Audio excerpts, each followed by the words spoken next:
Good morning or afternoon, amazing agents from across the country. Today is June 8th, 2017, and this is Mastermind call number 129. Welcome all. We appreciate you taking the time. I was just going over the ground rules for this call are really that there aren't any. Just, be nice, keep your language good, and it's an open forum. Anything you need help with, we are an open book and we're here to help you, and don't think it's too basic of a question. Every week we have, we're growing like crazy. Every week we have at least a couple dozen new subscribers on this call. So, and if it's something we've heard before, it's a good refresher course. If your question is highly, highly technical, I'll probably just say, send us an email and we'll call you back after the call because we want to get the most that we can out of this call for the people that came. Let's go around the horn real quick with my partners. Tim, anything you want to share with the group? Probably not anything of great worth today. Not that I ever have anything that's all that of great worth, but nothing special. I mean, we're just rocking along doing our thing and continuing to work on future enhancements and other stuff like that. And certainly appreciate you guys being here. And more importantly, we want to hear from you so we can help you get better at what you're doing, which helps us get better at what we're doing. So onward and upward. Well said. Chad, what would you like to share with the group today? A few things from the training front. June Probate Mastery starts Monday. It's the 12th, 13th, and 14th. So we're doing that format again where we do Monday, Tuesday, Wednesday at 2 p.m. Eastern. You should have gotten an email, I think, on Monday. I sent that, and I'll send another one on Friday when we close registration. In the meantime, if you'd like to join, you can check out the education and training section of our website and look for Probate Mastery and register there.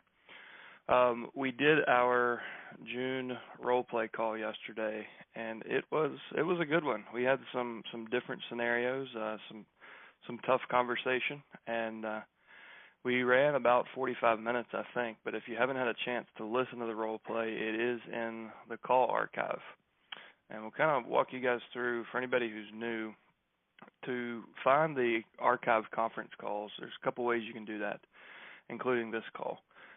When you're logged into Subscriber Portal, on the left under Coaching and Training, you just simply click Conference Calls and then Conference Call Archive. And everything's in a calendar format, so you should see a role play call and 4 mastermind calls for each month. If you're not a subscriber, you can go to the Facebook search bar and type in All the Leads Mastermind and request access and join our Facebook group. I'll also archive the calls there. There's also, Chad, if you are... I've been asked before, what's the criteria for getting into the group? Number one, we don't want you to be pitching your service or outside product or anything. But other than that, I mean, I think you just verified that they're a realtor or an investor, right? That they're legitimately in the business? Yeah, I mean, that's what we're looking for, is people that can add value. So if you're in real estate, financial services, we even have mortgage brokers and bankers that provide value in there. So, I'll just kind of look at your profile, and if it makes sense to have you as part of the group and we think you add value, then you get in. And if you don't have anything real estate related and just set up your profile yesterday, those are the ones that usually get rejected because Facebook is becoming full of spam. So anyways. Hey, I want to add one thing to what you just said, and it's important because I think it bears saying. Not only do we just care that you're involved in the business that we're all in. We don't try to screen people out to find people that just love us and say wonderful things about us. And it's important to note that if you look at some of the things that are said, people oftentimes say things that, they're being critical about something that we've done or not done or whatever, and we just reply. We don't delete them. We talk to them about them, and oftentimes we make everybody happy, even though you can't make everybody happy all the time. We try really hard, and it's a very open forum, and that's one of the things that we're all about, is trying to be pretty transparent about the things that we do, and Chad's kind of our front person on that, and he certainly just answers the questions as they come. So enjoy that participation, but know that we don't screen people out just because we think they might not be our best ambassadors. And if you are a subscriber, you're automatically in. So if you that's not true. Oh, it is not true. You have to request that. Hold on. I meant you'll automatically be approved. I'm sorry. Yeah, correct. Go ahead. So if you look under where you click on conference call at the bottom of that page where you see the dial-in numbers, you can click that link and join the Facebook group directly from our subscriber resources area. Gotcha. So anyways, in the group you have all the role play calls, all the mastermind calls are archived there on the news feed. In order to bring those to the top, for those of you that aren't subscribers, you can use the search bar in the top right and just type in the word role play or mastermind, and it will bring up all the past calls without all the other chatter. So in all of those calls, too, Chad, they're all capsulized and they're all summarized. So if you rather than listen to the calls at random, you can kind of go through and see something of interest to you, or if you have something of interest, you can scroll through all the calls, and chances are we've probably covered it. Yep. And that's all I have for training today. Okay. Sorry to interrupt you there. I just wanted to make sure they understood that we're not. If you're a subscriber, you will get into the to the Facebook group, and you probably don't need to because, well, you do need to. Honestly, guys, I'm sitting at home a lot of times, and I'll see one of our subscribers will post a question, comment, need help with something, and 3, 4, 5 of you will respond before we get a chance. So it is a good extra way to communicate and help each other and to learn. Tom, anything you want to share from a customer service perspective? Just want to remind everybody, if you need anything, we're here to help. And the fastest way to do that is to send us an email at support@alltheleads.com. We track all of those and assign them to the appropriate people to get back to you as quickly as possible. Just a note, too, that part of my responsibility is to reach out to you all from time to time to see how your marketing campaigns are going and just to make sure that we're doing everything we can to help you. So you'll probably be getting phone calls from me directly, too, from time to time. That's all I have. Excellent. And if you forget that support email, just go to contact us on our homepage and fill that form out. And we all the partners and all of our employees read that, and the best person to help you will get right back to you. We only have one person in the queue. Jeff, I hope you have about a 30-minute question, but if this goes like most calls, we'll have a lot more people pop in there. Again, guys, we've got a tremendous turnout on the call, and we want participation. So there we go. Thank you. Just hit *6 and hit 1. And we actually have 2 people in the queue now. We'll go 3. Thank you. Jeff, you're up first. Phone number ending in 6997. Hey, good afternoon. I want to, first of all, talk about your fabulous support. Seems like I double punched a mail request on the same set of leads, and Mark, I believe, caught that and shut me down and said, "Are you sure you want to do this?" So that was a nice direct support. Also spoke to Cindy this week about a matter I'm going to discuss right away. It seems not surprisingly to be a little unusual, so she was very helpful in just kind of taking her time and helping me think through it. Most places in the world, you send an email in and you might get a response in a couple of weeks, but you guys are right on it, so thank you again.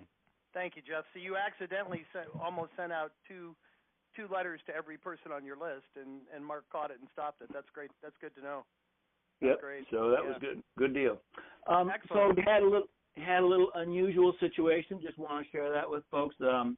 Gentleman called me up and who was the personal representative and said, "Looks like I inherited some money from name Mary, Susie, or whatever, and I think I'm going to need some help here." And I said, "Okay, can you give me a little more background?" He says, "I just got this letter that says I'm the personal representative of Mary's estate. I don't know anything more about it. I don't know what it's worth or anything." So fortunately, I asked the dumb question, "Was that letter my letter?" Yes, it was. So he had no other clue that his name was on this estate. There's still some question about, is he really on the personal representative or is he an attorney? We don't quite know what's going on. But with Cindy, we decided, hey, the simple answer is to call him back up, give him the docket number, give him the number of the probate clerk, and say, if you need to get more information, you really need to call the county. Just a So, in your conversation, Jeff, did he know the deceased? Did you share the name of the deceased? Well, it was obviously. Yes, he said it, and the first call, he's like, I don't know this person. And then the second call, okay. Of course, I think maybe he thought, well, maybe I do know this person because they got some money to give me. He was like, I think I remember that name from my childhood, but it's been a long time. So I thought that was a great solution, because I was just, what can I help this guy with, and so give him the docket number, get up the clerk's phone number, and say, give him a call. The one thing I would look at is when was the date of death? Do you remember that? No, I don't off the top of my head. Yeah, I mean, if the death was 10 years ago and he was estranged from his family, and then somebody went to move assets and they required like a retroactive probate, then he could have been appointed by the court, but it's unlikely.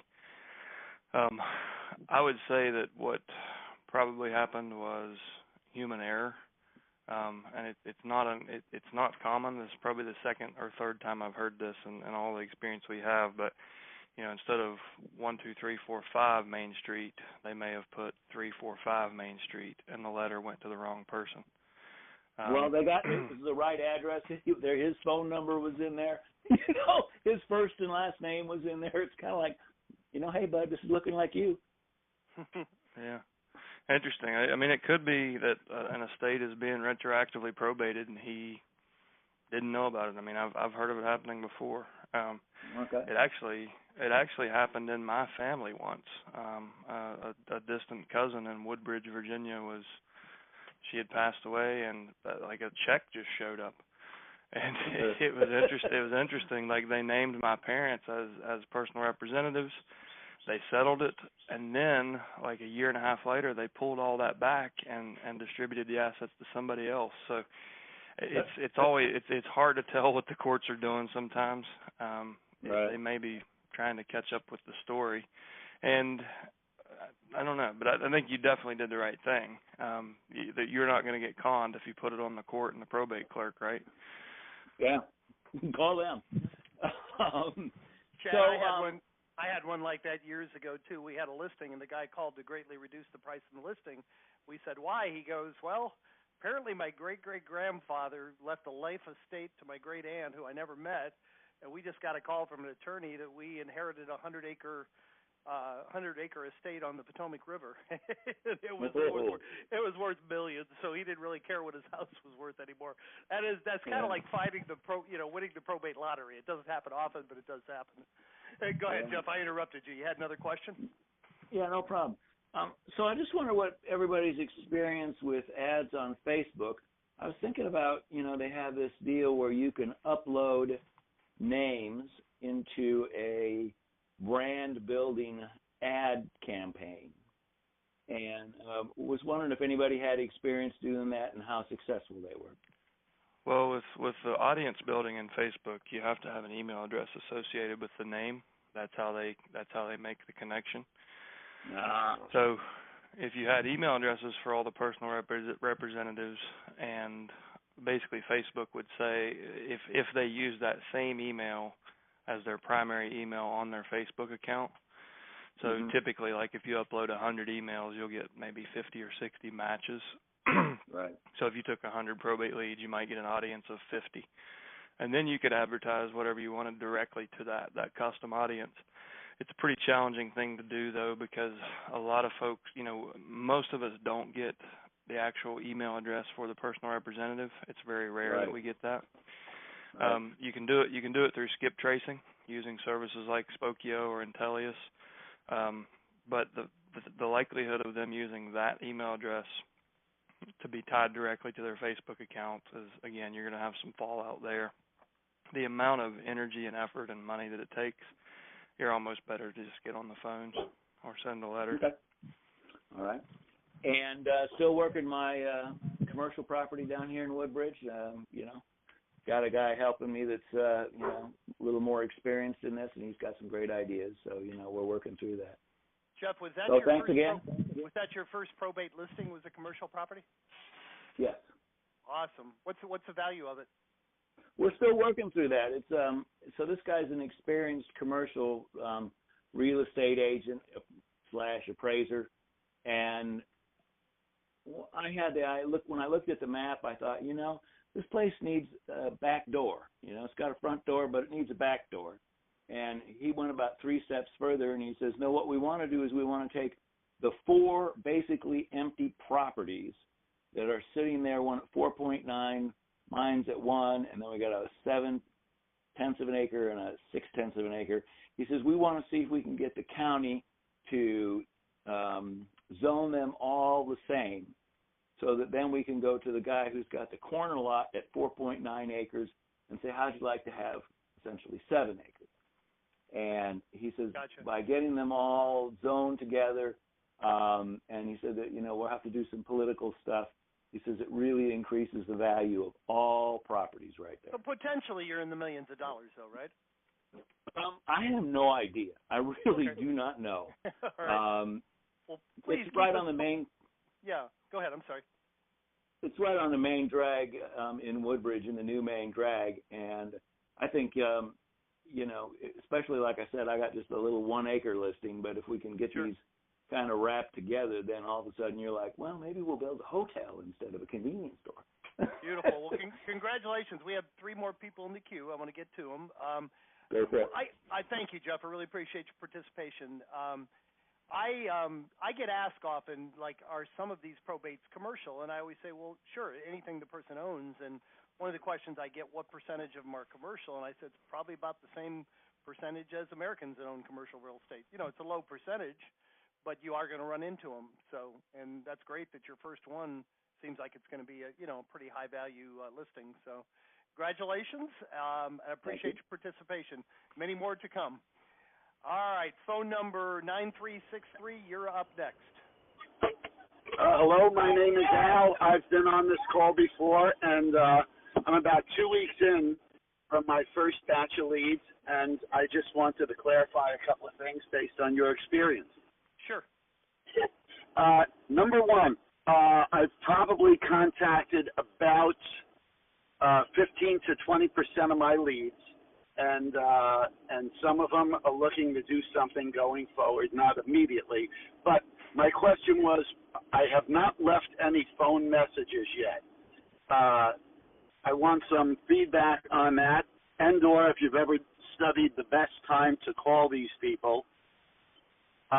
Let's go there first with those 2, and then I just have a last question comment. Sure. Okay.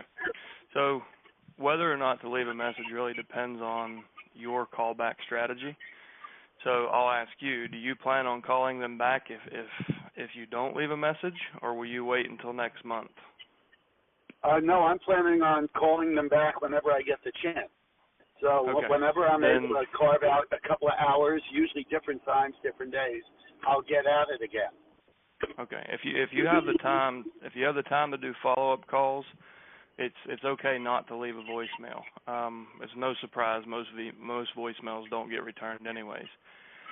For those of you who don't have the time to go back through your list one or more times, you're better off to leave a voicemail than not. And the best script for that is, hi, this is Al. I sent you a letter last week, just calling to make sure you got it and you understood why I sent it. Give me a call when you have a chance. You're not Al the real estate agent. You're not Al the investor. You're not Al with ABC Real Estate. You're just Al. And you get the highest callback rate with that really simple script. So again, it was, hi, this is Al. I sent you a letter, just following up to make sure you got it and you understood why we sent it. Give me a call when you have 2 minutes. So if you are going to leave a message, that's proven to be the best one. But if you plan to call them again next week and the following week until you actually speak with somebody, you may not leave a message, because that could get annoying to them if they, if when you finally get them, like, oh yeah, you're the guy that left 6 voicemails. So it's just it really depends on, you've got to look at your overall calling strategy and make that decision.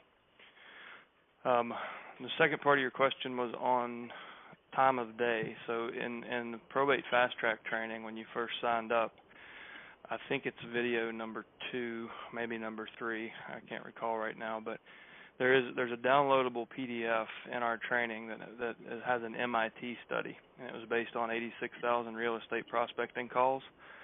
In a nutshell, Tuesday, Wednesday, Thursday, 8 a.m. to 10 a.m. and 4 p.m. to 6 p.m. will raise the likelihood of contact by about 160%. Now, some markets are different than others. You may have to pick up a Saturday. We had a gentleman in, I believe he was in Tampa yesterday that said he was in the Panhandle of Florida, and he was having trouble reaching people during those times. So I suggested he add a Saturday call block. But statistically, you're most likely that midweek, 8 to 10 a.m. and 4 to 6 p.m. is when you're going to catch most people. Very good, thank you. Now, as another little aside to that, I contacted a woman last week, and at first she said, "Oh no, this is not Jill. You have the wrong number." And I went about calling a couple more. Then she called back. It was the same number, and she said, "Is this Al?" So I figured she checked my number somehow and said yes. And I just started my conversation. Did you get the mail? Just like you said, Chad. And she said, "Well, there's no property for sale, so I guess this call is over. Click." So I never even got to respond or comment. I know some of them, they're just going to go that way, but I'm just throwing it out to you and the crowd and attendance at large. There was not an opportunity to share anything else that I might be able to offer. Yeah, and you're going to come across some of those. I mean, a lot of times you can keep people on the phones with good questions. And were you on our role play call yesterday, Al? Yes, I was, and it was a very good one. Okay, so you heard it was kind of a harsh scenario, but you heard how I kept him on the phone? Yes. You being a little rude back, right. Right, so he kept trying to shut me down and say, "You're just a real estate agent trying to pitch me." And right. And I drug him right into it and hit him as hard as he hit me. Like, that's a scenario where you can hopefully keep that conversation going, but it's not gonna work every time. You're gonna get shut down and hung up on. But just like I told him yesterday, you're either gonna hang up or you're gonna listen to me, and I'm fine with either outcome. Because if you're gonna hang up on me, you don't have enough respect to do business with me anyway. So, and then you're probably not somebody I want to do business with. So either outcome is fine. Let's just get to it, right? Yeah, thank you. And to finish that off, let's say this woman, do I delete her from mailings 2 or 3, or do I still just grip on her? I wouldn't. Okay. So, again, going back to yesterday's conversation, you were speaking to her ego. There was nothing personal about the way she treated you. She's in a very, very stressful situation. It can change day to day. She doesn't know what she doesn't know, and maybe this big surprise will come around the corner and she'll find out the house has title encumbrances and someone disputes the will, and she's just completely overwhelmed and lost. And just like the people who call a personal injury attorney, like societal trash until they get in a car accident, and then he's their best friend, right? When you really need that, when you need that person, it's like, well, maybe these guys aren't so bad after all, because I have medical bills, So if she really, really needs help, she may change her perception of what you were trying to do to help her, and she might call you back. So I would continue to mail at $1.50. It's worth it when you could land several $1,000s in commission. And also follow each mailer up with a call again? So our database, you can mark her as do not call. I would call her back, and I would put a note on her contact record, of what happened, just to remind me. And I would call back and say, listen, you hung up before I had a chance to talk last time, and I just wanted to know, I understand you're completely stressed out, and that's why we reach out. So why were you so upset that day?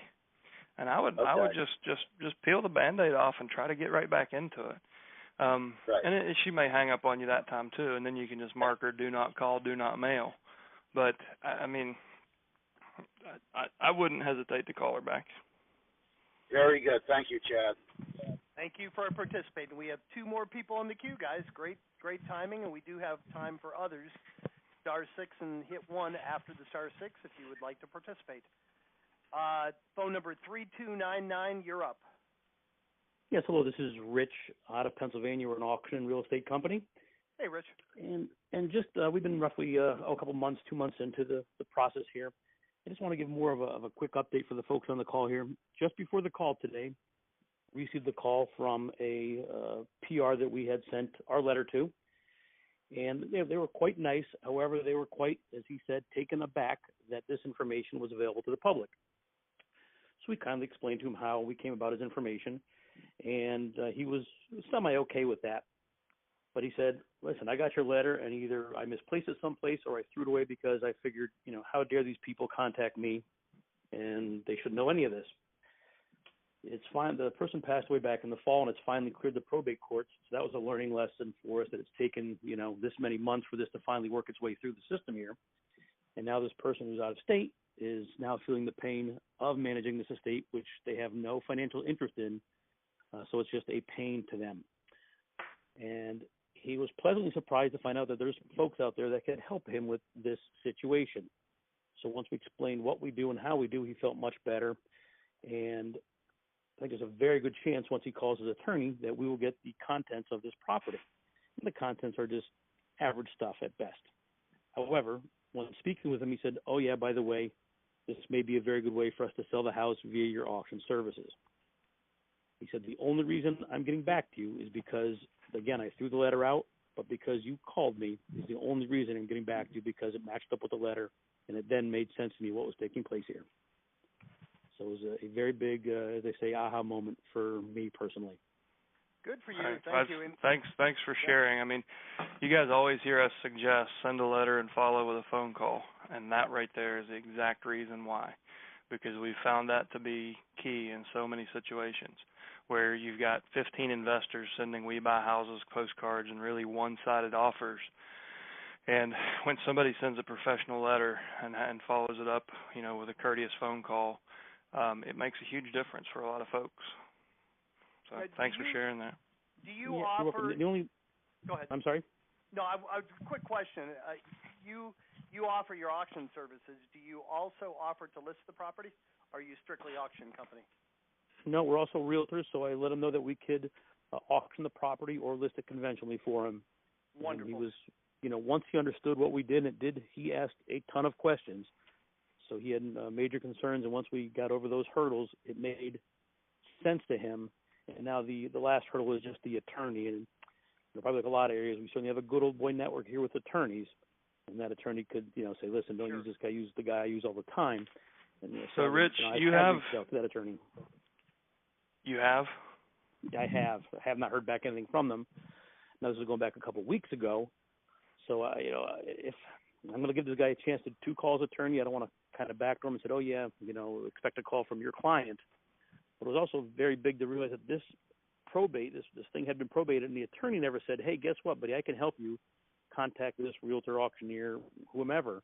It actually had to come from the PR who made that decision, which really amazes me, but it goes back to what you guys have been saying all along. And this just happened within the past hour.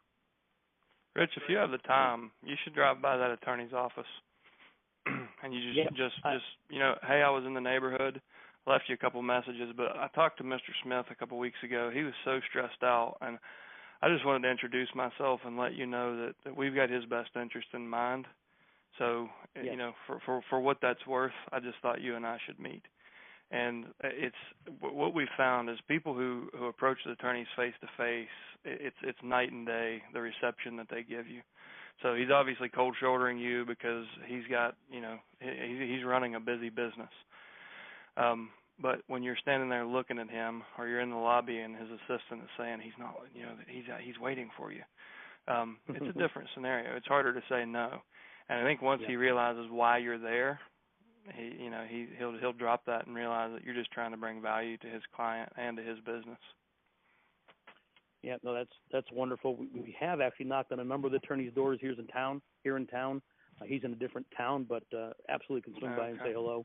And I just thought I'd share with the people, the folks on the call. This call just came in within the past hour, and a lot of light bulbs went off between the time it took for it to reach us, and the phone call was the magic key to making this person go, okay, this is a real person, and ideally is here to help me because I have no clue what's going on here. Boy, great job. That's great. And I just wanted to comment. I think when we originally spoke, Rich, I mentioned that, the pillars of your team, your estate sale company, your contractor, your clean-out crew, and your investor. And everybody, if you know of one, an auction company is a good extra to add because 10% of these people are going to take an investor, a quick sale offer. The other 90% of them, they don't want to go that low, but they're not really looking for top dollars. So auction is a really good in-between alternative. I would guess, Rich, you probably, on average, what does property sell for at an auction? About 90% of what it's worth? Is that fair to say? Or even more? It does range quite a bit, as you probably imagine. It'll go anywhere from 75% to 125%. People get caught up in it, and all of a sudden you have it sold, and it's just a standard closing in 45 days, roughly.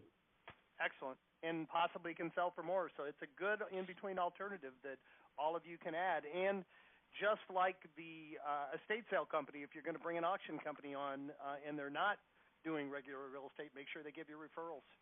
So, but we have 5 more people in the queue, Rich. Thank you so much. I want to get to everybody today. But thank you.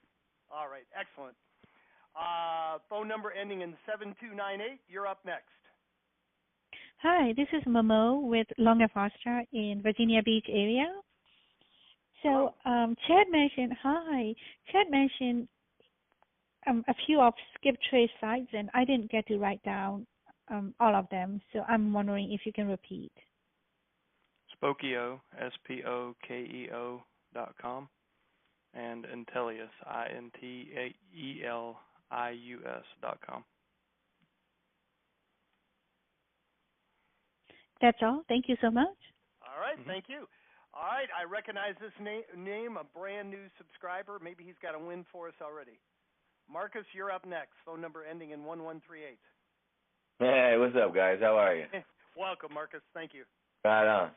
So I'm kind of putting together my own letters, and I'm going to read through yours. And just the mindset there is I'm coming with a really light approach of educational pieces and a really calm call to action. And what I wanted to get feedback was best calling practices. So the leads are here and they're new, and my thought process was get a first letter out of a summary of services that are a contribution to the people, and then when would you call and how would you call initially? So I would we try to drop the call within a day or two of the letter being delivered. And you said you're doing your own mailing. Are you fulfilling your own mail or just writing your own letters?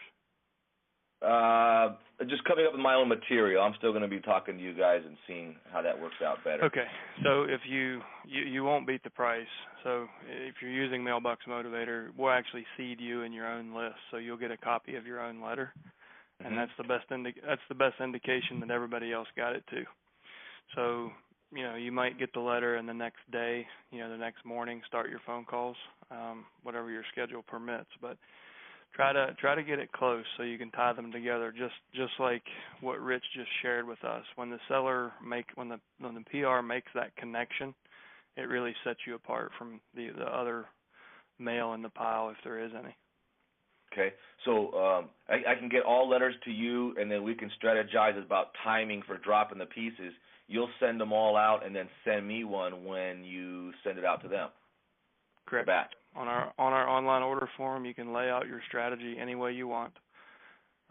Envelopes, fonts, custom letters, custom lists, time frame. You can even automate all that for next month. So you can. Okay. You and then it gets handwritten and sent out. Yeah, the envelope is handwritten. Most people use a printed letter with an authentic signature. Yeah, perfect.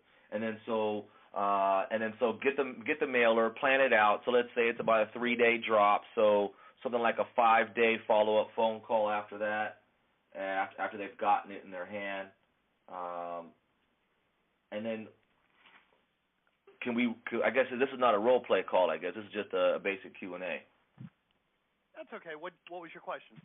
Well, in that first phone call, I get that we're addressing that. I sent you a letter. I hope you found it helpful. What would that first what's best practices for that first conversation? Because what I'm thinking is just to open up and what I'm looking to do is maybe get acknowledgement and get the okay to send further material that'll educate them on the probate process, probate journey.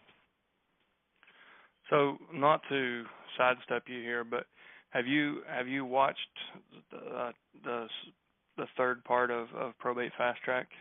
No, I just got the emails like an hour ago. So a lot of your questions are going to be answered. We go through, how to approach the initial conversation and what we call the probate USP, or your unique selling proposition. Okay. And to make the conversations flow and to get them going, what you're trying to do, the best way to defeat an objection is to never let it arise. So you're going to establish who you are, how you got their information, what value you can provide, and then you're going to end on an open-ended question, and that will kind of jumpstart the conversation.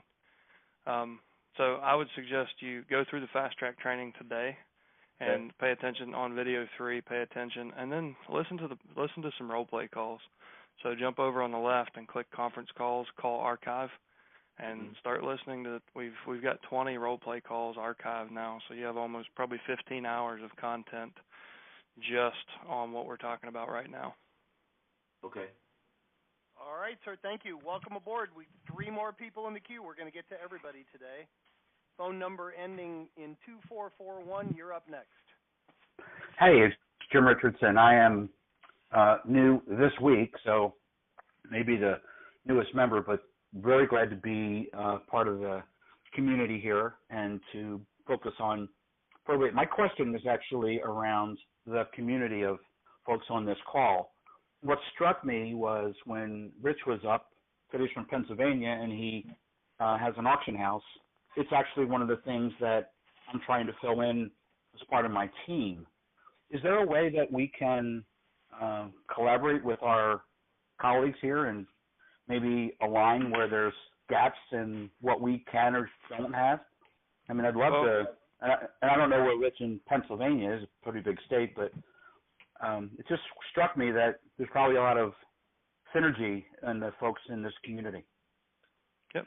So that's kind of the idea behind the Facebook group, All the Leads Mastermind. We wanted to create a platform where you guys can all collaborate and share, and we can all learn from each other and hear the good and the bad.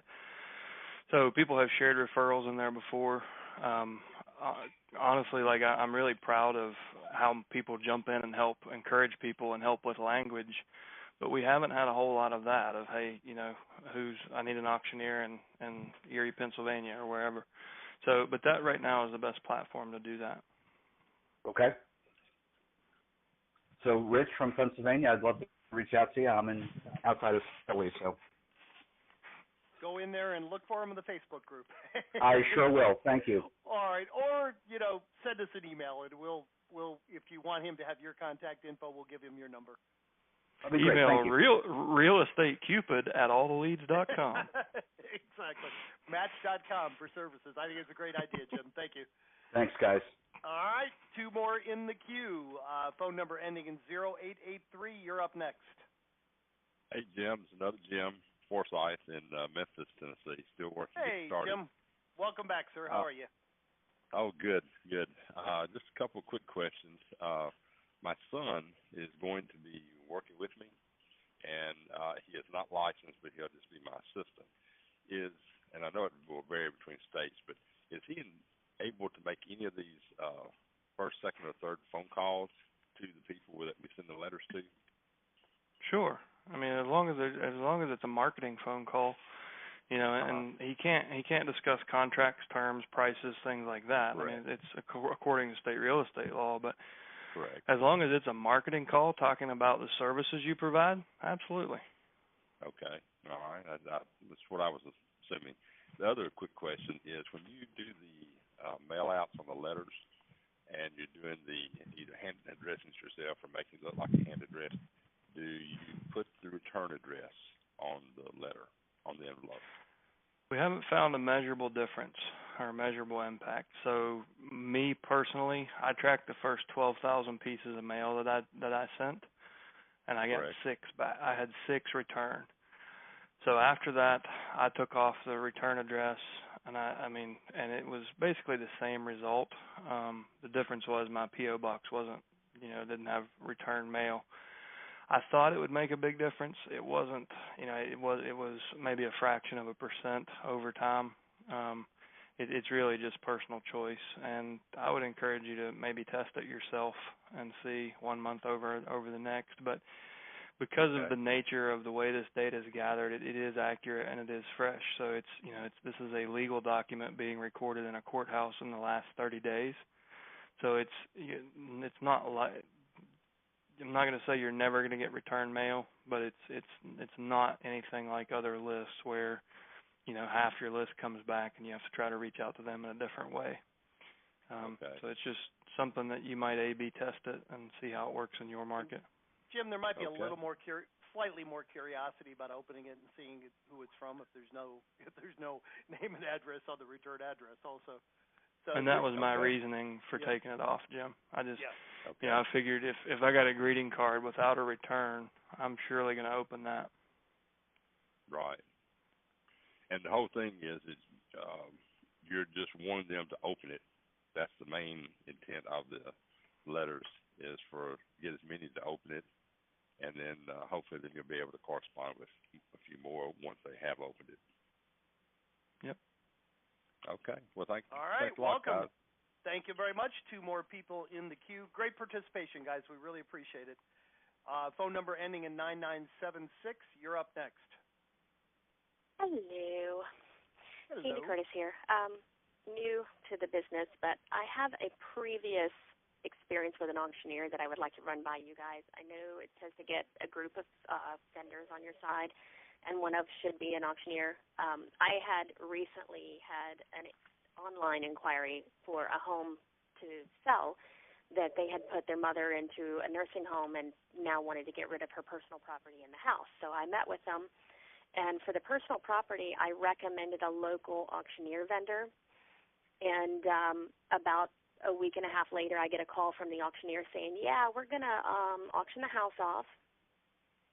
And I'm like, okay, I sent them to you for the personal property, but okay. He's like, yeah, it's not worth me doing the personal property if I don't do the house.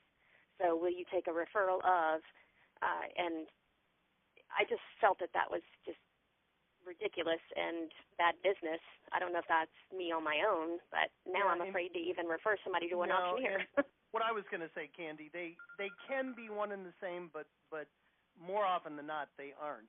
An estate sale company is generally an antique dealer, somebody who wants the personal property, who wants to buy and resell the personal property. And an auction company like Rich that was just on is more interested usually in selling the real estate. Now, maybe I'm overgeneralizing. I suppose there are some that cross lines, but it's an estate sale company does not have to be an auction company. You can strictly get an estate sale company that is going to either purchase or sell the personal property. And then I think there's a bigger lesson here though. So I'm gonna call 100-0 on you and hold you accountable for losing that listing.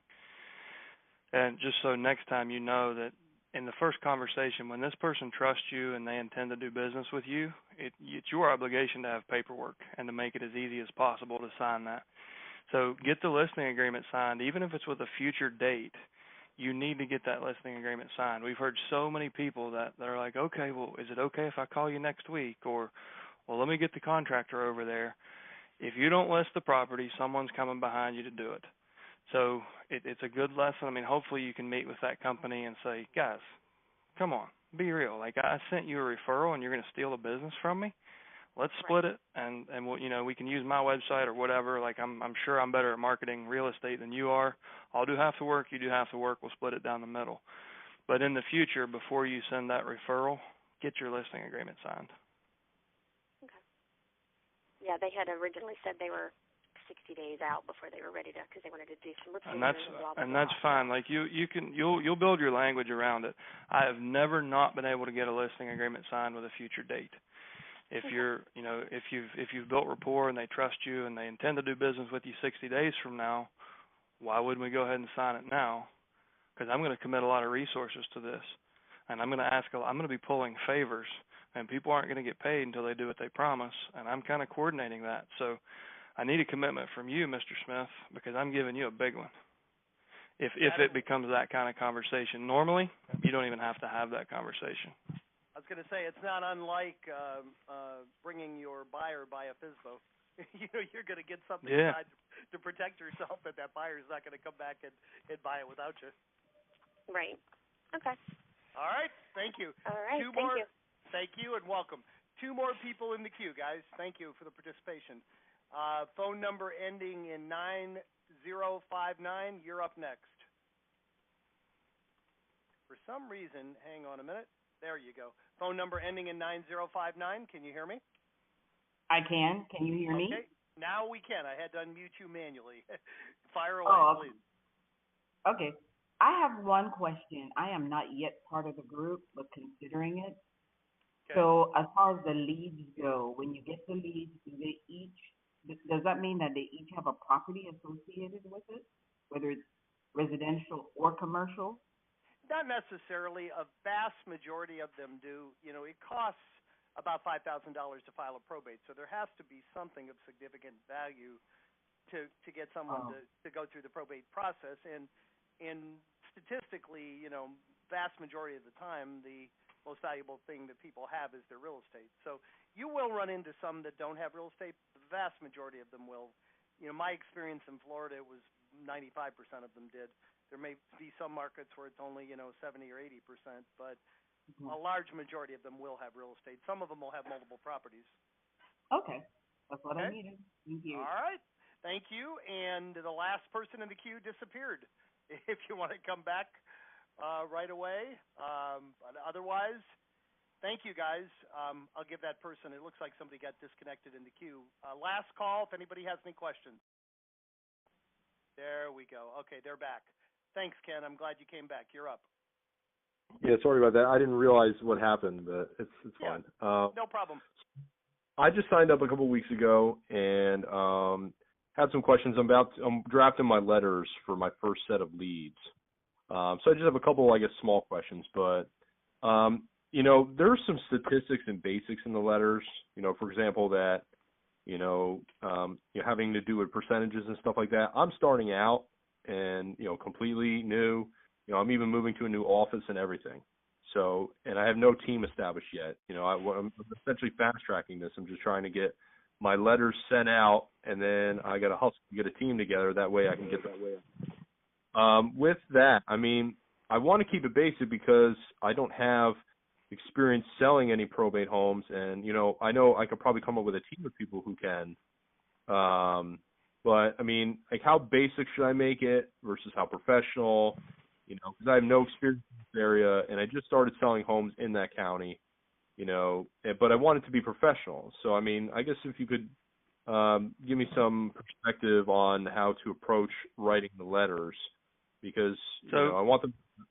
If I make it too professional, then it's like, well, that's fine, but then is it personal? And I don't have a lot of experience, so I don't know. You could just keep in mind that the letters are examples of what has worked.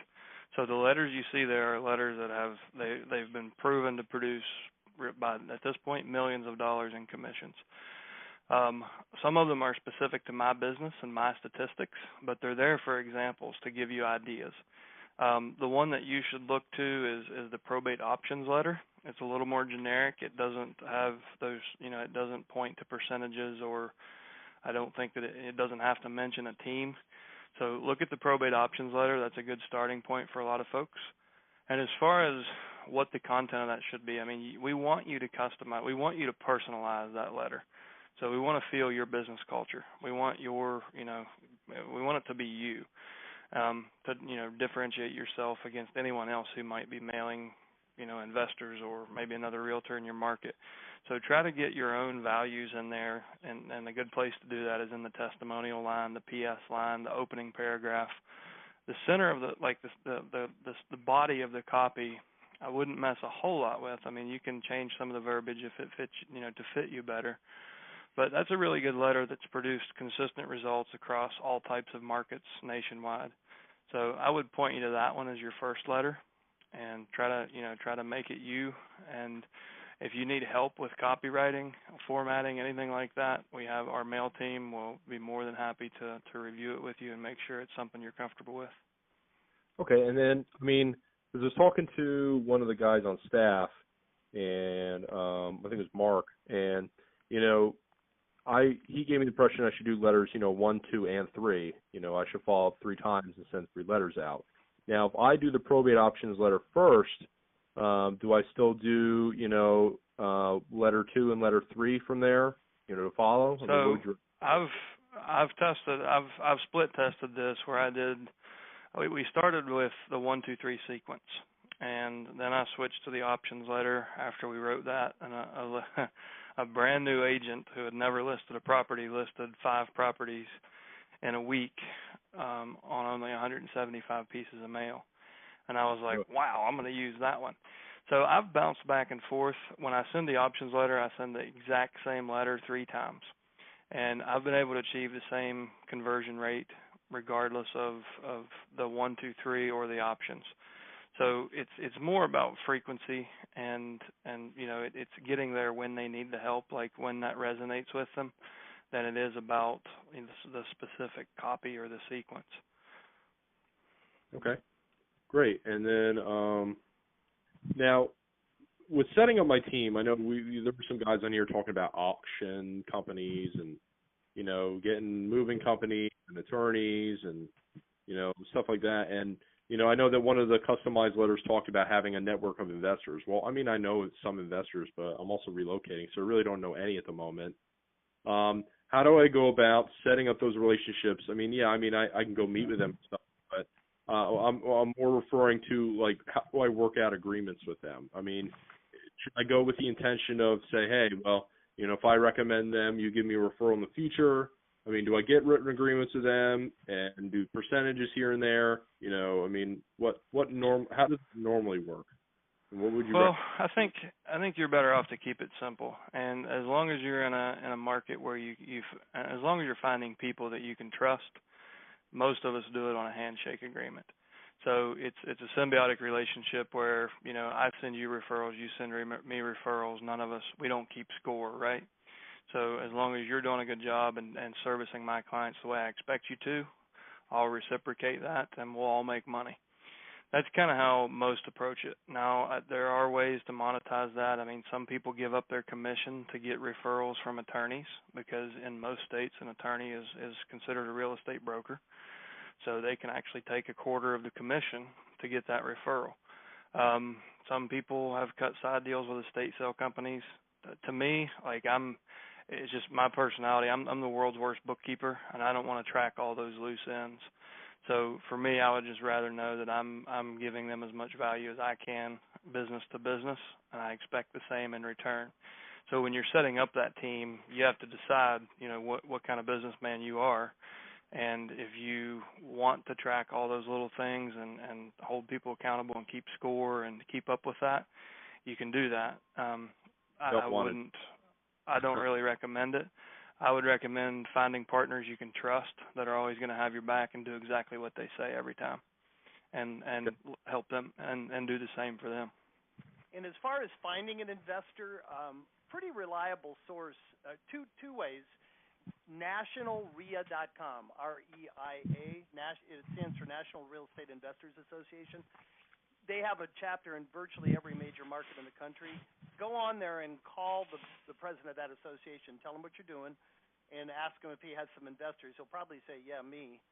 And then the other way that Chad has suggested many times is find out when your courthouse sale is, when the steps of the courthouse, when they do the auctions, and go down there and get some business cards. Everybody there is showing up with cash. So if you actually need to find the people, they're not hard to find. Yeah. ask other people in your office. But did that pretty well answer your question? Yeah, nationalraia.com, and then just show up at the auctions. So yes, just sir. hustle, Got and it. if you jump on in subscriber portal, we just added this underneath education and training. You can click on tips from the trainer, and there's actually about a 10 or 11 minute video with 3 ideas for finding cash buyers that you might get some more ideas from. Okay, yeah, because I watched the videos and I didn't get that, but appreciate that. Awesome. And then I guess my last question would be, are there any statistics about success rate for follow-up? I'll give you an example. So, I worked at one company when I first started in the business. They would give us these statistics. So, call 1, call 2, call 3, call 4. Your 16% likely chance of making success on the first time, 30 the second time, 40 the third time, and 80 the fourth time. In theory, and maybe that's not necessarily laid out, or that's not important. I guess my main question is, typically how many follow-up calls, will it take to be successful, and is that something I should waste my time measuring, or I should just concentrate more on, just making sure that I'm following up 3 or 4 times with everybody? No, measure it, please. Bring me the results, because I'm really curious. We've never tracked it to that detail.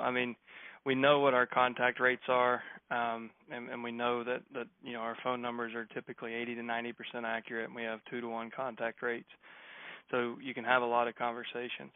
As far as people tracking it down to what number of phone call they did business on, I wish we had that. We've never gotten that granular. The one thing we know is like marketing studies show that 83% of sales happen between touch 5 and touch 12. And a touch could be an email, a phone call, a letter. So the more frequency you have, the better off you are. Now, the one thing to consider is the position that the personal representative is in. That's not like a FSBO or an expired, where they have 70 people calling them, and you just have to talk, you have to out-talk everybody else and get there in the first 24 hours. It's not that kind of a scenario. You're probably going to be the only one calling. They're probably going to be getting mail from investors, but you'll probably be the only realtor. So you can kind of slow your pace, and it's a more empathetic approach of, give them their space. I think calling them every day is excessive. Calling them every week is questionable. Maybe every other week, like send a letter, make a call, put a week in between, and call that following week. And it's just something you're going to have to do trial and error based on the culture in your market and how aggressive your competition is, if you have competition, and really figure that out for yourself and kind of set up your call sequence. But don't be afraid to test, man. It's like I said, I wouldn't make daily calls. I would say that it's okay to test weekly follow-up calls and then maybe go to bi-weekly. What we recommend as an absolute minimum is basically 1 letter and 1 phone call per month for the first 3 months, and that's kind of the base. That's the least that we would like to see everybody do to get the most out of the list. But anything you can do to supplement that's going to help you. Excellent. And we have one more call in the queue. This is a record call, guys. We've never gone over an hour before, so we're going overtime, and this is going to be the last one for this week. You guys got to get back to work. Phone number in 2441. You're back. I think we spoke to you before, correct? Yeah, Jim, you did, and actually Chad answered the question. I have found the best place to find investors is on the courthouse steps. So just you beat me to it, but couldn't figure out how to unanswer my question. Okay, thank you. Hey, guys, awesome call. Record attendance, record participation, record time. We're about at 62 minutes so far, so I really appreciate the great turnout and the great participation. I always like to end these calls by challenging you. You took an hour to be here today, and there was some great thoughts, some great content, some great ideas. Take one thing that you learned today, one idea, one thing that inspired you. Go out and put it into practice and come back next Thursday and share it with the group, guys. Thank you so much. Make it a great week, and we'll talk to you same time next Thursday. Thanks again. Take care.